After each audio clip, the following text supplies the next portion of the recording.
All you do is shake them like this, right on the bottom, just like that. Wow, what a fight from 80 feet of water. Okay, so this is my actual lure going up and down.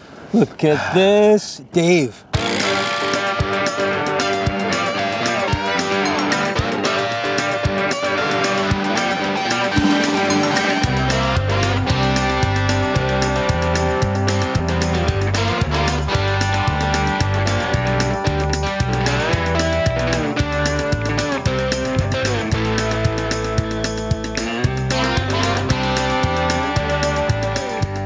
Canadian Sport Fishing is brought to you by Rapala Premium Fishing Gear, crafted from experience. Yamaha on the water. This is my Yamaha. What kind of Yamaha are you? Dickies, a legend in work since 1922. Lucky Strike.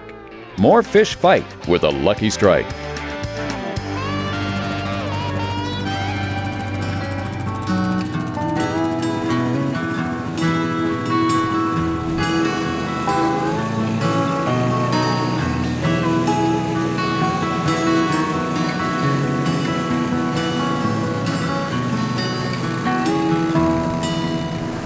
This is awesome. We're here on Lake Simcoe, fishing literally in the middle of the lake in about 80, 90 feet of water.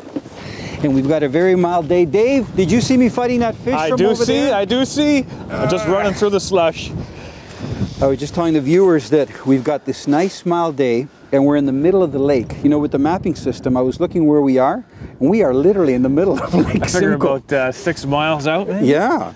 And we've got a mild day. And the funny thing is, that 4 days ago, Dave and I were fishing down in the Bay of Quinte, and we've got wind today too. Wind. And let me just adjust this. Yes, perfect. It was minus 24, so the wind's picked up, but at least it's mild.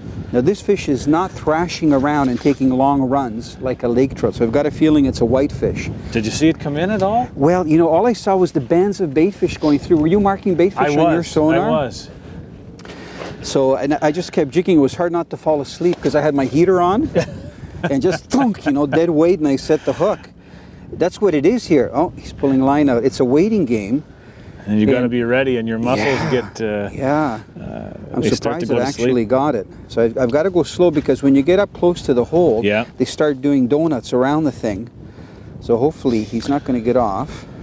You ready to lunge to play the bear? You don't mind getting your sleeves wet? I don't mind getting wet. Nope. Okay, so it's slowly getting up. We should be seeing the swivel. I've got about 30 inches from my swivel to the actual jig. So we're getting close. We've got a nice angle on the line. You know, we're using light line. Both Dave and I are using 8-pound test line with a fluorocarbon tippet 8-pound test. Because the water's so clear here. Oh, there's a swivel. Here comes the swivel. Okay, get ready. Yes. It's, okay. Oh, no. Okay. You can get your hands right underneath it. You got... Oh, a little higher. A little higher. There we go. Beautiful. Look at the size of this whitefish. You know, we were doing this last year and we had almost the same conditions. We did. Slow start and then we had water on top. This is a good sign. Yeah, that is a gorgeous fish. Now, I think all of the whitefish on Lake Simcoe are stocked because this one is missing that adipose fin.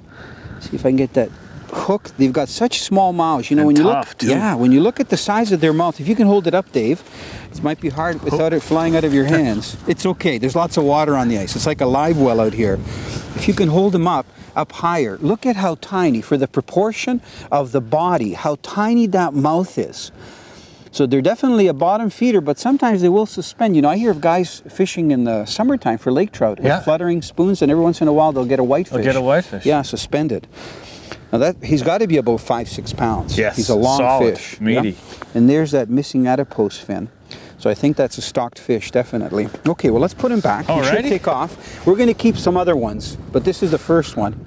See if he leaves here. Sometimes you got to push him out, down. Oh, he's trying. One more push. He's doing the wave, the famous wave. And one more tail shake. He just went. Gone. You know, when the fish come up from that deep of water, sometimes if you reel them too quick, they build up gas, especially with lake trout. Yeah. And for lake trout, they actually call it burping. I don't know if you ever had to do that, where they come up and their air bladder fills up. So you either have to literally get them to burp if you don't see air bubbles being released, or you have to take something like a little knife and just pierce them in the side, making sure not to go into an organ, and that just releases the air. That guy went down, so he was okay. But this is the same jig that we were using last year. The one that you're using, Dave, is a little bit darker. And modified too, right? Yeah, modified, because we put these treble hooks on there just to make sure that we hook the fish. But you can see it looks like a little minnow, and when you have it sitting on the bottom and you just twitch your line, you can see how the tail comes up. Almost looks like a bait fish feeding on the bottom. And if you give it some larger strokes, it literally darts up off the bottom like a bait fish. And it definitely fools the fish. And that was just a bare jig. You know, a lot of people think that you have to tip your jig like we did for the walleye, but not always. But what was interesting on that sonar, the waves of bait fish were coming through on the bottom. It's almost Solid like a band. straight line. So I was lifting my jig up to about this high. So the band of bait fish has to be 2 or 3 feet along the bottom. Oh, look. This is, you know what that is? It's like a smelt. Yeah, that fish was probably regurgitated by the whitefish. So they're small. With the smelts are larger, you know, some of the smelts can be up 8 to 10 inches. You can actually hook them on your jigs because they're very aggressive. But I guess it's just small smelts, but that's what they're feeding on. Pretty interesting, eh? Yeah, well, hopefully the bite started now. Okay, well that's the first one. We'll get a couple back to back here. So even if you see just bait fish, if you don't, you know, mark any individual fish, just keep jigging. Going. Because I think those whitefish are trying to, you know, the bait fish are moving so quick that the whitefish can't get them unless there's an injured one or something. Yep. So if they see your jig, boom. Thank you very much. Thank I you. hope your sleeves aren't too wet. They'll dry quick. Okay, good.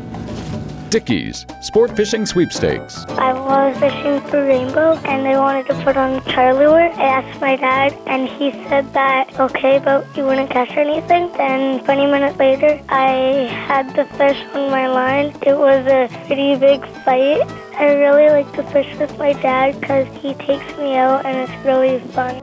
We'd love to hear your fishing story. Go to our website and enter the Dickey's Sport Fishing Sweepstakes. It's free, and you could win some great prizes.